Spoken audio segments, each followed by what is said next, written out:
Hi everyone, myself Raghav Khandelwal. I am chartered accountant by qualification and I am coming with series of video जिसमें कि हम बात करने वाले हैं कि अगर आप एक फोटोग्राफर हैं या वीडियोग्राफर हैं तो ऐसे केस में अपने फाइनेंशियल और टैक्सेशन की जो नॉलेज रिक्वायर्ड होती है वो क्या-क्या होगी? आपको कौन-कौन से कंप्लायंसेस करने चाहिए? आपने अपनी अकाउंटिंग कैसे करना चाहिए? आपने अपने टैक्सेशन को कैसे करना चाहिए? बेस्ट वे आपके लिए क्या होगा? इसमें मैं आपसे ये भी डिस्कस करूँगा कि अगर आपका बिज़नेस किसी भी फॉर्मेट में हो, लेट्स से कि you are a freelancer, let's say कि आप एक टीम में वर्क करते हैं या फिर अगर आपका एक full fledged proper structured business है, इन तीनों भी केसेस में क्या-क्या इम्प्लीकेशंस होंगे और कैसे आपने अपने बिज़नेस में अकाउंटिंग और टैक्सेशन को मैनेज करना चाहिए? कैसे कंप्लायंसेस को मैनेज करना चाहिए? हो सकता है कि आपका जो बिज़नेस हो एज़ आई डिस्कस्ड कि सोल प्रोप्राइटर हो एज़ इन टू से कि मान लीजिए आप एक सोलो पर्सन है जो कि फ्रीलांसिंग पे वर्क करते हैं या फिर प्रोजेक्ट बेस्ड वर्क उठाते हैं।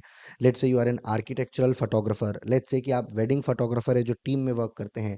लेट्स से कि आप कमर्शियल्स वगैरह के लिए वीडियो प्रोडक्शन जैसे जो एड्स वगैरह क्रिएट करना रहता है वो सब करते हैं जिसमें आपके पास में मे बी 5-7 लोगों की टीम है। अगर आप ऐसा कोई भी फॉर्मेट में बिज़नेस करते हैं तो हम उन सभी को कवर करेंगे। हम इसमें अकाउंटिंग और टैक्सेशन के रिस्पेक्ट में बात करेंगे जिसमें कि बहुत सारी बातें हैं।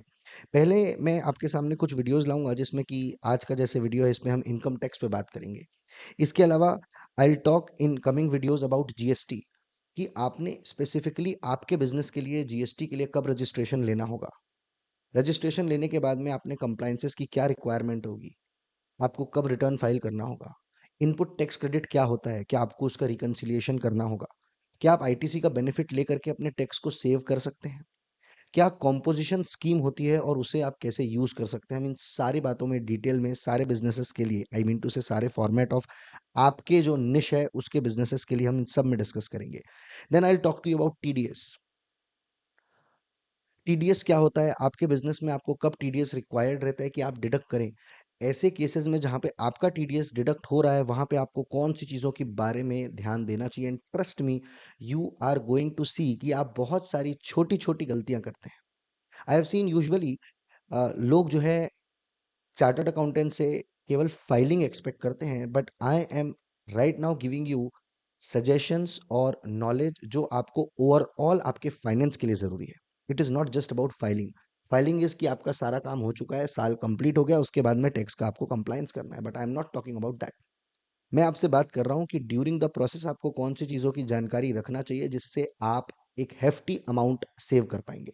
अमाउंट कितना होगा? It all depends upon the scale of your business, but anyways you are going to save lot of money.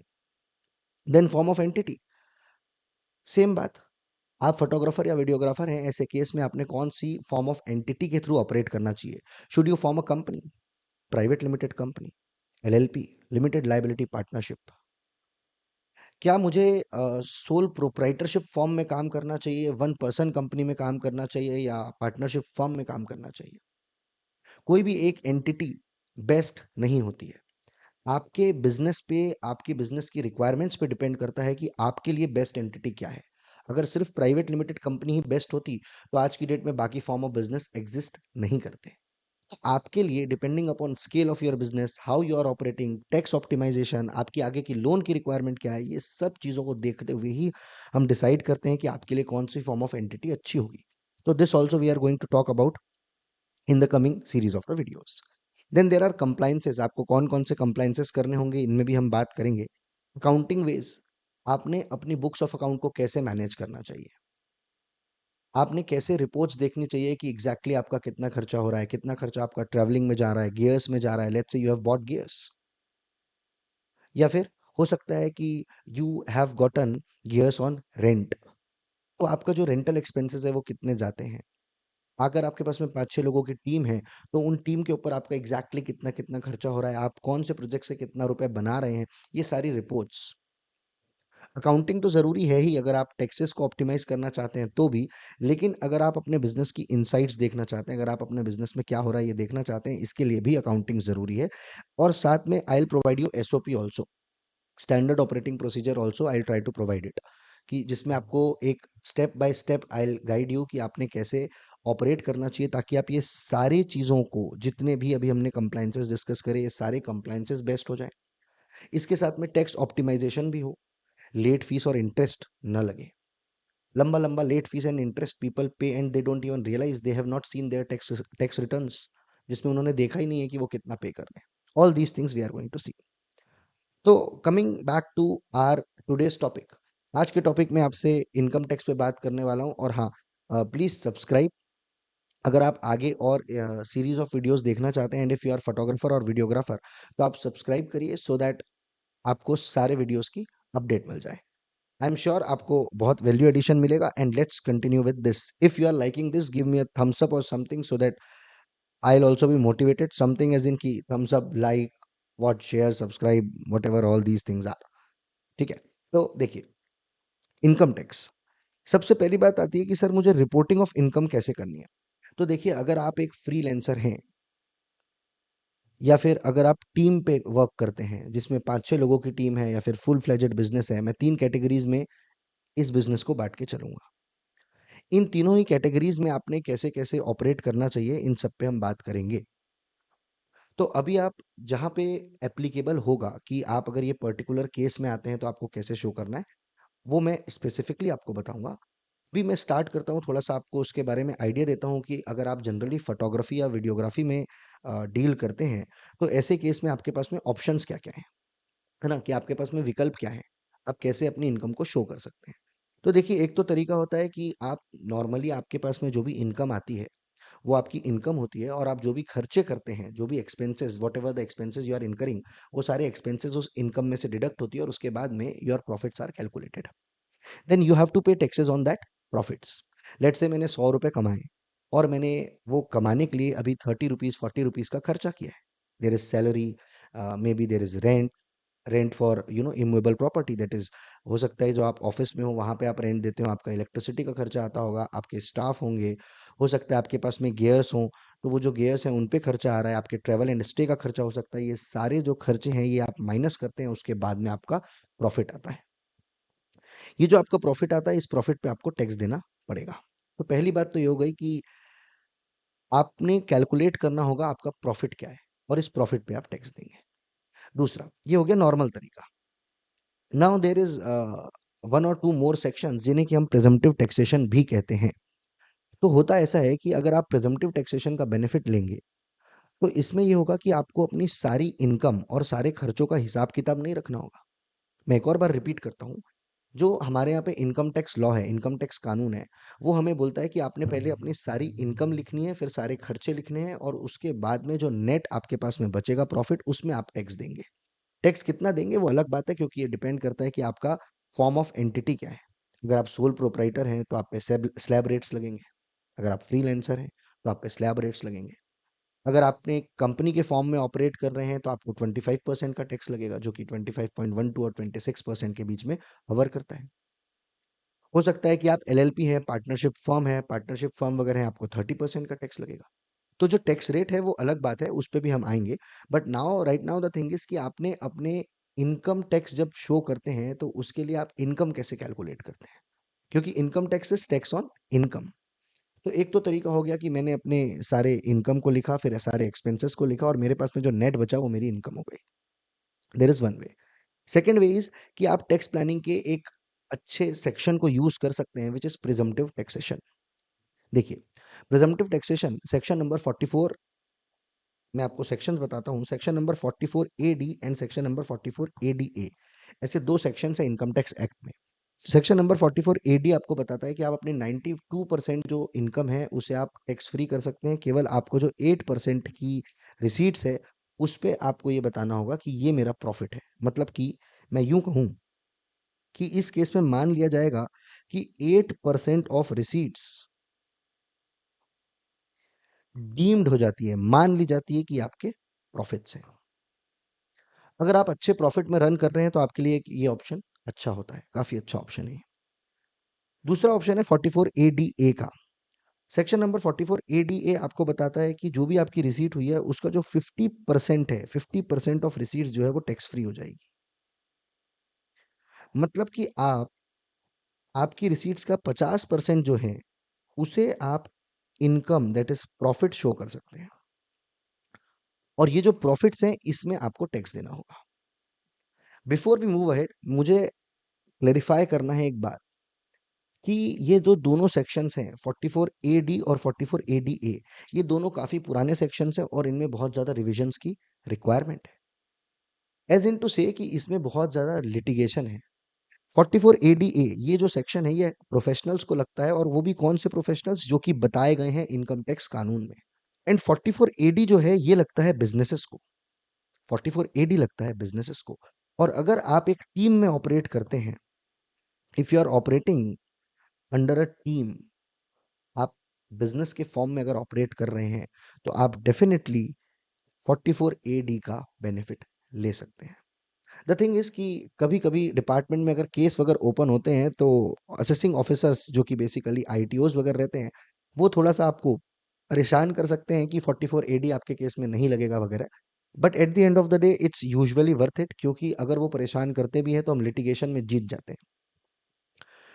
ये मैं इसलिए कह रहा हूँ क्योंकि 44 एडी ए जो मैं आपको सेक्शन बोल रहा हूँ, इसमें आप 50%, आपने अगर मान लीजिए 100 रुपए रिसीव करा है, तो आप 50 रुपए में टैक्स देते हैं, क्योंकि आपका 50% प्रॉफिट मान लिया जाता है।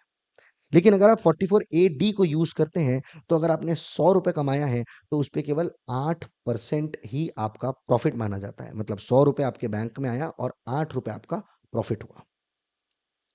तो 44 एडी काफी बेनिफिशियल होता है, बस उसमें एक थोड़ा सा प्रॉब्लम यही होता है कि अगर कभी, वैसे यूजुअली 44 एडी में केसेस नहीं खुलते हैं, पर अगर कभी केस खुलता है, तो इस केस में थोड़ा बहुत लिटिगेशन वगैरह हो सकती है। But still I definitely recommend, depending upon the scale of your business, कि आपने 44 एडी को भी यूज करना चाहिए। कौन से बिजनेस को क्या यूज करना चाहिए, एज इन टू से अगर आप फोटोग्राफी और फोटोग्राफर या फिर वीडियोग्राफर हैं, तो ऐसे केस में भी आपने 44 एडी यूज करना है या एडी ए यूज करना है, ये मैं आपको 2 मिनट बाद रुक करके बताऊंगा।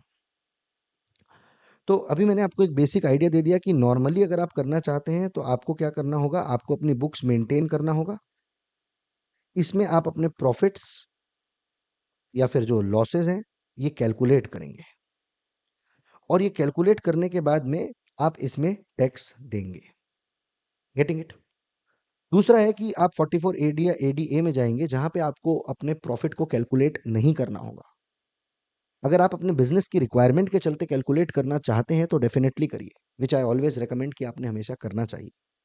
बट इनकम टैक्स आपको नहीं बोलेगा कि आपने अपने प्रॉफिट कैलकुलेट करना है, आपको अपनी बुक्स मेंटेन करनी है। बुक्स मेंटेन करने का मतलब हुआ कि बैंक अकाउंट में जो आपके पास में पैसे आ रहे हैं, उनकी डिटेल्स, कैश में आ रहे हैं उनकी डिटेल्स, कौन से कस्टमर को आप सप्लाई करते हैं, उनसे आपको कितना पैसा लेना है, कितना पैसा देना है, ये सारी चीजें अगर आपको मेंटेन करना है, तो यहाँ पर पे आता है, आई मीन टू से कि अगर आप मेंटेन नहीं करना चाहते हैं, तो आप 44 एडी या एडीए का बेनिफिट उस केस में भी ले सकते हैं। जनरली इनकम टैक्स में रिक्वायर्ड रहता है मेंटेन करने के लिए, पर अगर आप एडी या एडीए में जाते हैं, तो आपको मेंटेन नहीं करना पड़ेगा। कौन से बिजनेस के लिए क्या अच्छा होगा, अगेन आई एम रिपीटिंग, आपके स्केल पे आप कैसे ऑपरेट करते हैं उस पर डिपेंड करता है, जो मैं अभी आपको 2 मिनट में बताऊंगा कि आपके लिए कौन सा बेटर है। इससे पहले मैं आप ये बताऊं कि टैक्स ऑप्टिमाइजेशन के व्यू से कौन सा बेटर है, तो आपको मैं बता दूं कि इट इज़ वेरी सिंपल। जहाँ पे आपके प्रॉफिट्स कम आएँगे, वो आपके लिए बेटर है। बट इसके साथ में एक डिस्क्लेमर है कि जो 44 एडी या एडीए हैं, ये दोनों भी, है ना? इनके साथ में एक नोट है, एडी और एडीए को प्रिजम्पटिव टैक्सेशन बोलते हैं। तो ये केवल अगर आप एक इंडिविजुअल हैं, तो ही आपके ऊपर लगेगा, या फिर अगर आप एक पार्टनरशिप फर्म हैं।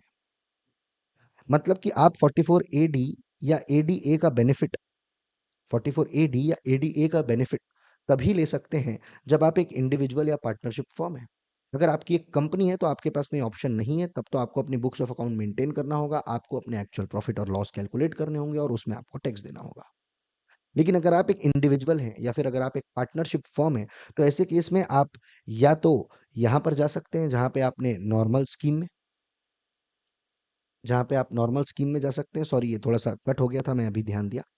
तो आप या तो नॉर्मल स्कीम में जा सकते हैं, जहाँ पे आप अपनी बुक्स ऑफ अकाउंट को मेंटेन करेंगे, प्रॉफिट वगैरह को कैलकुलेट करेंगे।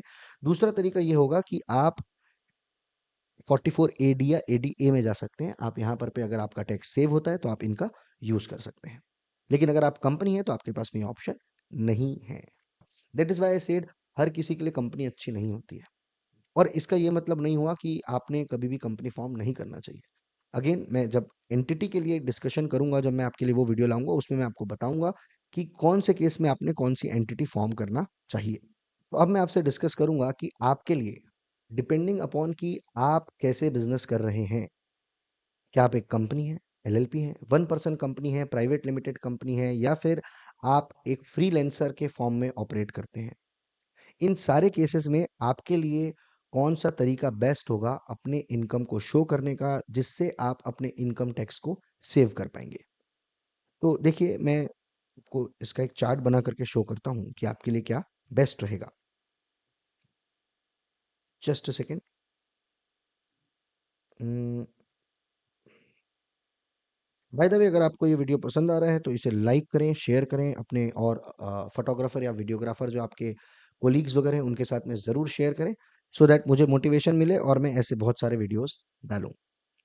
तो देखिए, टैक्स टैक्स इस बात पे सबसे पहला आपको क्या देखना है कि क्या आप एक कंपनी हैं, क्या आप एक एलएलपी हैं या फिर आप एक वन पर्सन कंपनी हैं।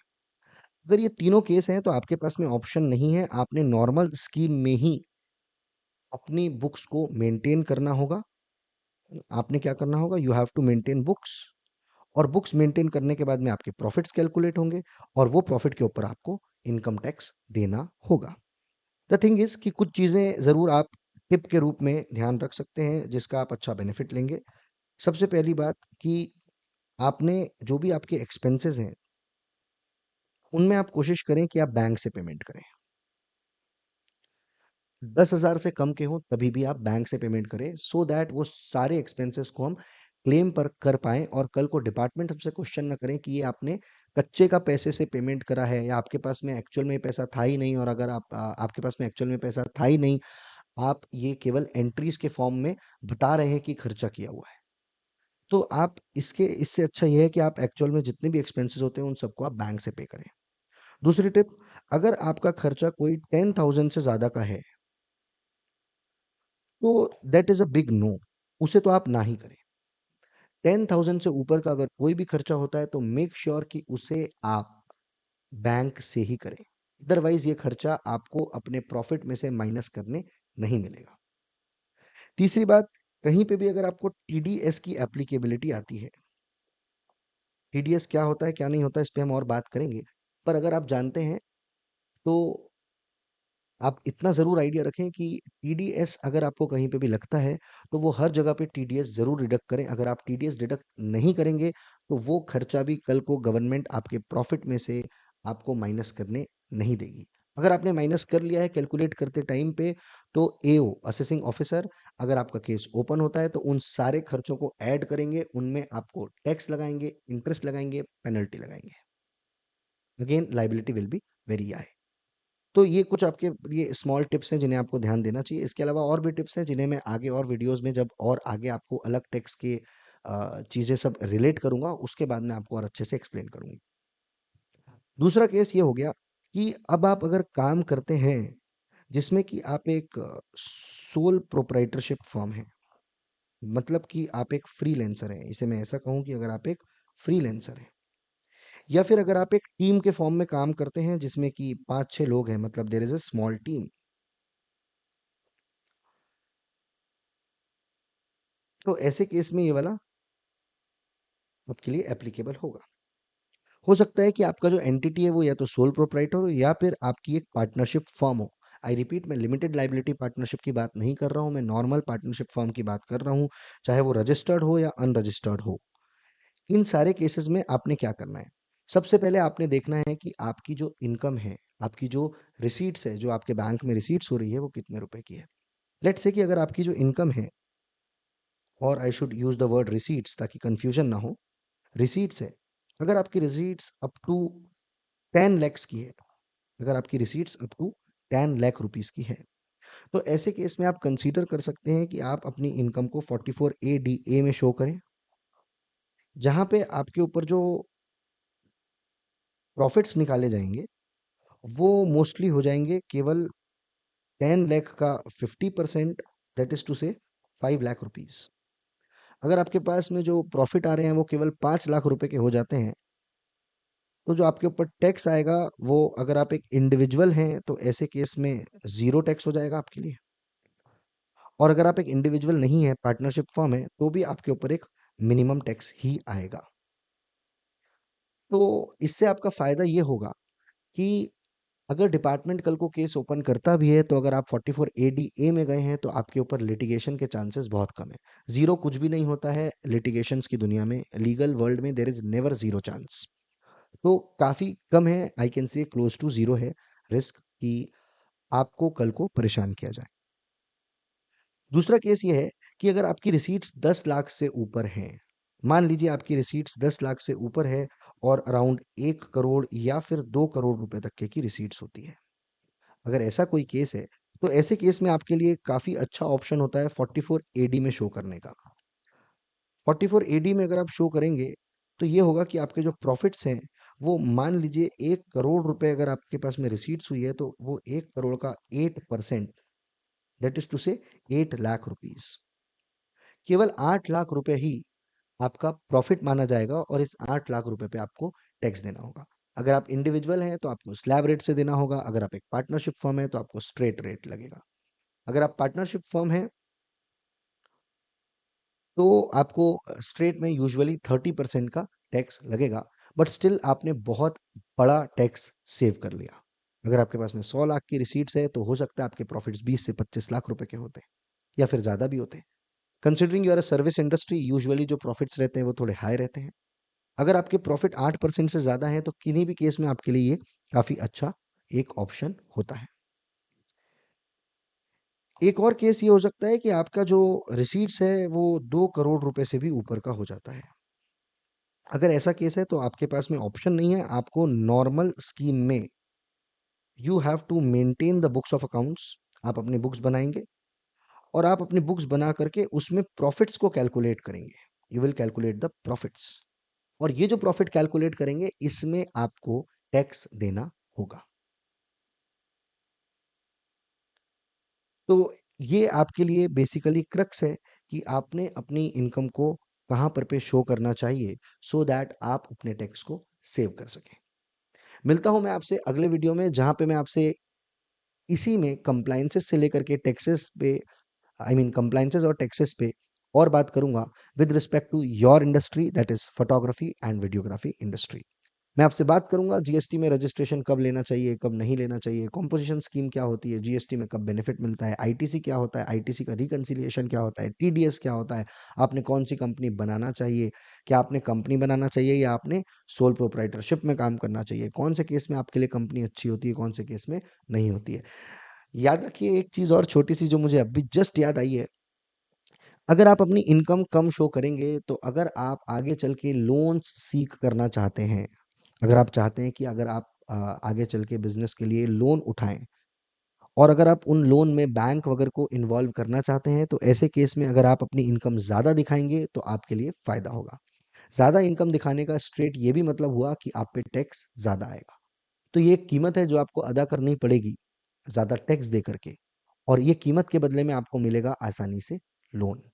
तो अगर आप आगे चल के लोन वगैरह लेना चाहते हैं, आप एक्सपैंड कर रहे हैं जिसके लिए आपको लोन की रिक्वायरमेंट लग सकती है, तो आप ध्यान दीजिए कि आपने अपने इनकम को थोड़ा इंक्रीज करके शो करने में कोई प्रॉब्लम नहीं होना चाहिए, आप उस पर टैक्स दें। इनकम कितनी शो करनी है, क्या शो करनी है, ये डिपेंड करता है कि आप आगे चल के कितना लोन सीक करना चाह रहे हैं। कुल, आई थिंक आपको ये वीडियो पसंद आया होगा। I am Raghav Khandelwal, by qualification मैं चार्टर्ड अकाउंटेंट हूँ। मैं क्लाउड अकाउंटिंग और टैक्सेशन की सर्विसेज देता हूँ न्यू एज बिजनेसेस को। हम सारा काम ऑनलाइन करते हैं, एज इन टू से कि आसान भाषा में बोलूँ तो इट्स मॉडर्न डे मुनीम। आप बैंक अकाउंट से लेकर के सारी डिटेल्स हमें सेंड कर सकते हैं। हम यहाँ से आपकी सारी अकाउंटिंग और टैक्स ऑप्टिमाइजेशन भी कर देंगे ओवर द क्लाउड। हम आपको एक्सेस देंगे सॉफ्टवेयर्स का, जहाँ से आप डायरेक्टली एक्सेस कर सकते हैं आपके रिकॉर्ड्स और सभी को any time 24/7। So that's about me. Still, अगर आप खुद भी करना चाहते हैं, तो ऐसा नहीं है कि ये पॉसिबल नहीं है, आप बिल्कुल कर सकते हैं। मैं आपको आगे और वीडियोस में गाइड करूंगा कि आपने इसे कैसे करना चाहिए।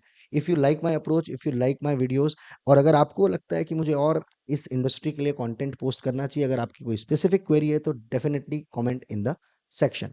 आई hope you liked it. Awesome, bye bye.